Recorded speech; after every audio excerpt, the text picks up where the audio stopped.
I was 3 miles into my evening run when my watch buzzed. A text from my wife. Dinner's in the fridge. Fell asleep early. Don't wake me. I slowed my pace and stared at the message for a moment. Nothing unusual about the words. But it was 8:37 on a Friday night, and my wife hadn't gone to bed before 11 since I'd known her. I kept running. I told myself I was being paranoid. I told myself a lot of things that night. Let me back up. My name is Marcus. I was 38 years old when all of this happened. I've been with my wife Diana for 6 years, married for 4. We lived in a 2-bedroom condo in the Buckhead area of Atlanta. I worked remotely as a senior software engineer for a logistics company based in Chicago.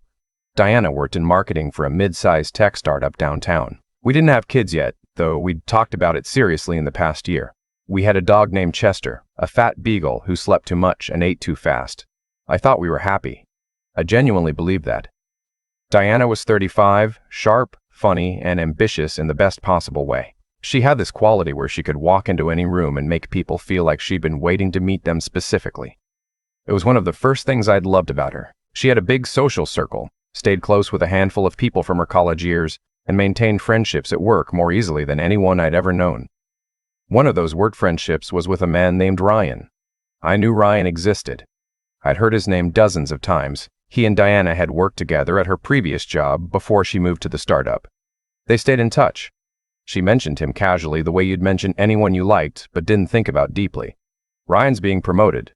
Ryan got a new apartment near Midtown. Ryan thinks the Braves are going to choke again this season. That sort of thing. I had no reason to think twice about it.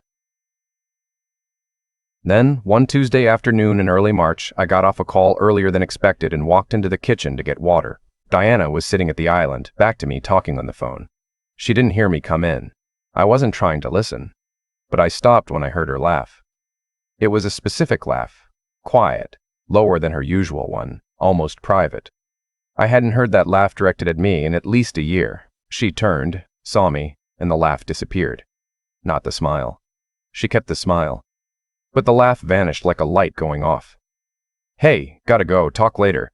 She put the phone face down on the counter and said something about her friend Jenny having drama with a coworker. I poured my water. I didn't say anything. But I noticed. Over the following 2 weeks, I paid attention in a way I never had before. Not obsessively. I wasn't going through her phone or following her. I was just watching. And once I started watching, I couldn't stop seeing things I'd previously let slide past me. She started going into the office more. Diana had a hybrid schedule, usually 3 days remote, 2 in the office. In the first 2 weeks of March, she was in the office 4 or 5 days each week. She said there was a product launch coming. That was plausible. I didn't push. Her phone started going face down whenever she set it on a surface. She'd always been the kind of person who left its screen up anywhere. Small thing, easy to explain away. But it joined the list. She began working out more. Not the casual evening walks we sometimes took together, but actual gym sessions, 3 or 4 mornings a week. She joined a new gym near her office. She said she needed the routine. I said that sounded great. I meant it, and also I kept the list. The thing that moved me from uneasy to certain happened on a Thursday evening in late March. Diana told me she was going to happy hour with her team. She'd mentioned it the day before, nothing suspicious. I was deep in a debugging session and barely looked up when she kissed me on the cheek and left around 5:30. I finished my work around 8, let Chester out, and was sitting on the couch when I remembered she'd left her umbrella. There was a line of storms rolling through. I texted her, "Looks like it's going to pour. Do you have an umbrella?"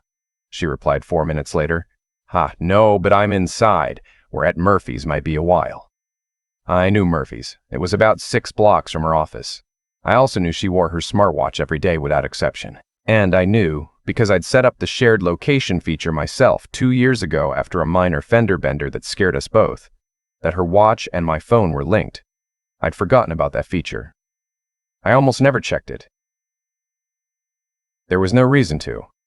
I opened the app. Her location wasn't near Murphy's. It was a residential building 4 miles away in Virginia Highland. I sat with that for a long time. Chester climbed up next to me and put his head in my lap, which he only did when he sensed something was wrong. I scratched his ears and thought carefully. I didn't call her. I didn't drive over there. I didn't do anything reactive that night. I made a decision sitting on that couch with my dog pressed against me and my heart doing something complicated in my chest, that whatever I was going to do, I was going to do it right. I was going to be certain before I moved, and when I moved, it was going to be in one direction only. She got home around 10:30. She smelled like she'd freshened up recently. She said the rain had been crazy. I said, yeah, it really came down. We watched 40 minutes of television and went to bed. I lay in the dark for 2 hours before I fell asleep. The next morning, I called in a half-day, told my manager I had a personal errand. After Diana left for work, I went to the spare bedroom, opened my laptop, and started doing what I was good at. I'm an engineer. I solve problems by gathering data, finding patterns, and drawing conclusions that the data actually supports. I applied that same discipline to the worst thing I'd ever had to investigate. The smartwatch location data confirmed what I'd seen Thursday. But going back through the app history, something I hadn't realized was being logged. I found a pattern. On 7 separate occasions over the previous 6 weeks, Diana's location during hours she'd claimed to be elsewhere registered at the same Virginia Highland address. Not near it. At it. I ran the address. It belonged to a condo unit registered to Orion Calloway. I sat back in my chair and looked at the ceiling. I want to be honest about what I felt in that moment because it wasn't what I expected. I didn't feel rage. I felt something colder, more concrete, a kind of terrible clarity. Like the moment a fever breaks and you realize exactly how sick you've been. Everything I'd been rationalizing for 6 weeks rearranged itself into a shape I couldn't look away from. I gave myself 1 hour to feel it. I cried a little, which surprised me. I walked around the condo for a while. I sat with Chester on the floor and let him lick my hand, and I thought about what a good dog he was, and how none of this was his fault, and how I was going to make sure he came with me. Then I closed that hour. I put it somewhere back behind everything, and I got to work. My first call was to a divorce attorney named Patricia Weiss, whose name I found through a coworker who'd gone through a difficult split 2 years earlier. He'd said she was organized, direct, and didn't waste time. I got an appointment for Monday morning. I told her everything I knew and everything I suspected. She told me what I needed to document, what I needed to protect, and how to begin separating my financial exposure from Diana's in ways that were fully legal and entirely invisible. I spent the next 3 weeks doing exactly that, not rushing, not tipping my hand, moving carefully and precisely through every item on the list Patricia had given me. I opened a personal checking account at a different bank and began directing my direct deposit there. Our joint account had been used for shared expenses, mortgage, utilities, groceries. I continued contributing to it at the same level so nothing looked different. I just stopped putting anything extra there. I made digital copies of every financial document in the house.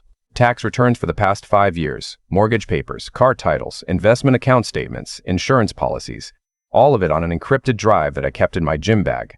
I contacted my company's HR department about updating my benefits beneficiary, which I did quietly and without explanation. I found a furnished apartment in Decatur, far enough from our neighborhood that Diana was unlikely to encounter it, close enough to my life that I could transition smoothly. I paid the first 2 months up front with a cashier's check from my new account. Through all of this, I came home every evening. I made dinner twice a week the way I always had. I watched television. I walked Chester. I asked Diana about her day, and she told me about work and office politics and a campaign that was over budget. She seemed normal. She seemed like my wife. I watched her across the dinner table and understood, for the first time, that I had been living with someone I didn't fully know. The one thing I couldn't let go of was the need to be absolutely certain before I ended my marriage. Not for her sake. I was beyond giving her the benefit of any doubt, but for my own. I needed to know that what I was about to do was grounded in something real, and not just the worst possible interpretation of circumstantial data. So on a Saturday afternoon in mid-April, I told Diana I was going to the Home Depot across town and would be a couple of hours. I drove to the address in Virginia Highland and parked half a block away. I didn't have a plan beyond watching. I didn't have to wait long. 22 minutes after I parked, Diana's car turned into the building's parking garage. I watched it disappear inside. I sat there for a moment. Then I drove to the Home Depot. I bought a cabinet hinge I didn't need. I drove home and installed it. That evening, I called Patricia and told her I was ready to file. On a Tuesday morning in the last week of April, I got up at my usual time, made coffee, took Chester for his walk. Diana was still in bed. When she came downstairs, I was at my desk, already in a work call, which was normal. She made herself breakfast, blew me a kiss on her way out the door, said she'd be home by 7. I waved without looking up from my screen. Patricia filed the papers that afternoon. I finished my workday, packed the bags I'd been quietly assembling for 3 weeks, my clothes, my gear, things that mattered to me, and loaded them into my car along with Chester's bed, his food, his leash, and his ridiculous collection of squeaky toys. I left Diana's name off of nothing. The condo was in both our names. The car I was driving was mine outright. I took nothing that was hers or ours. I left a single envelope on the kitchen counter. Inside was one page. It said, "Diana, you'll be served tomorrow. Patricia Weiss is my attorney. Please contact her for all further communication. I wish you well. Marcus."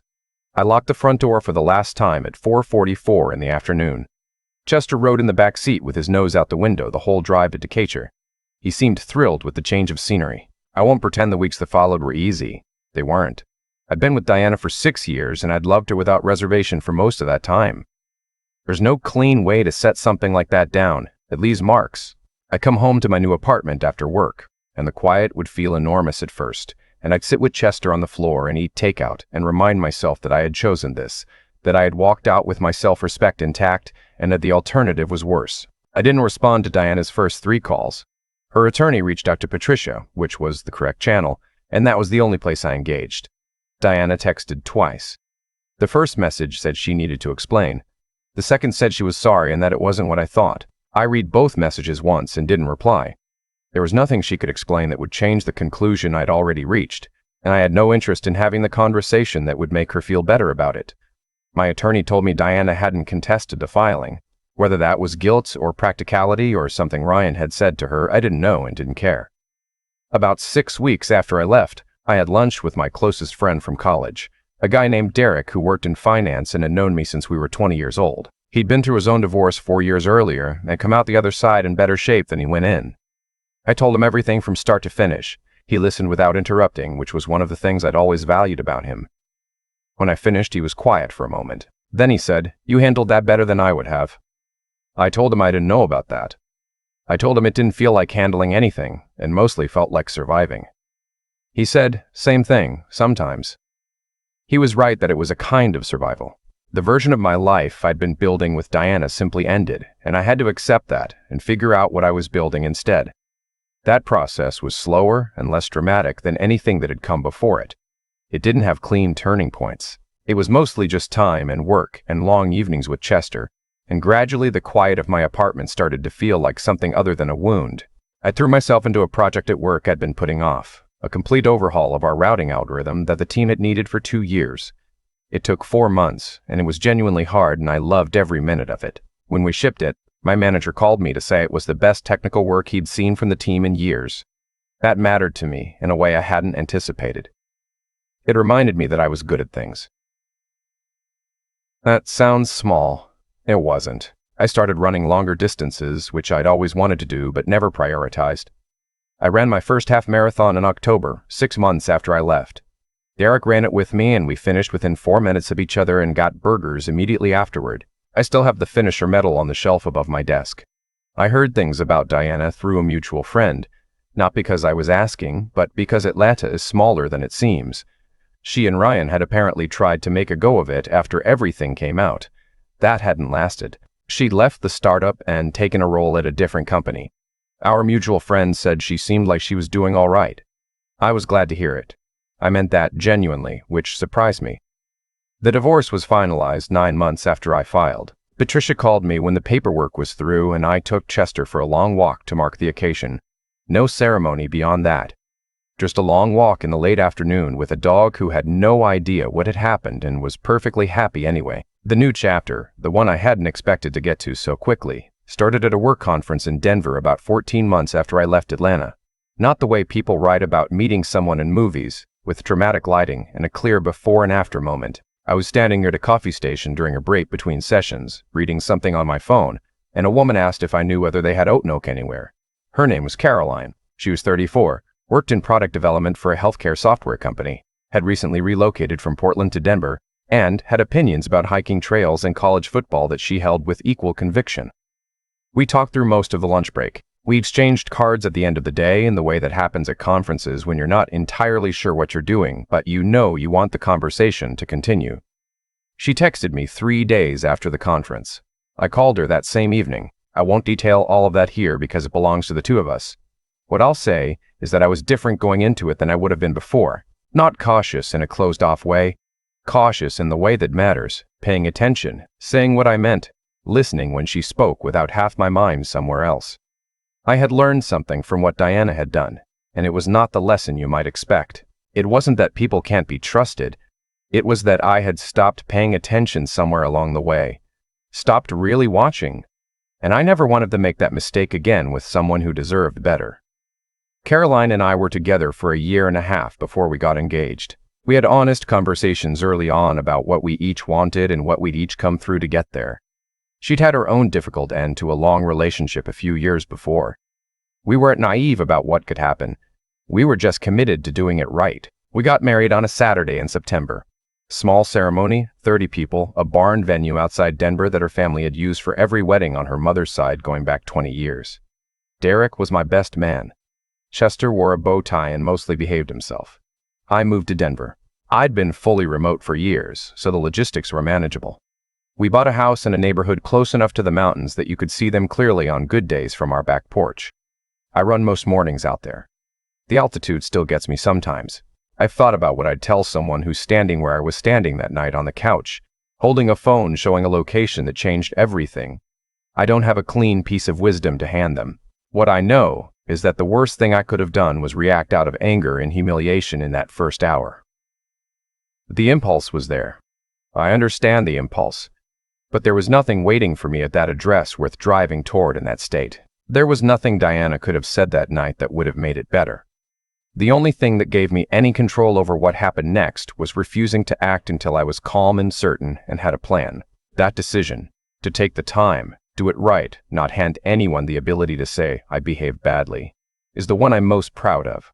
Not that I walked away, not even that I rebuilt something good afterward, but that in the worst moment I'd faced, I stopped and thought instead of just feeling. I don't miss the version of my life that ended in that condo in Buckhead.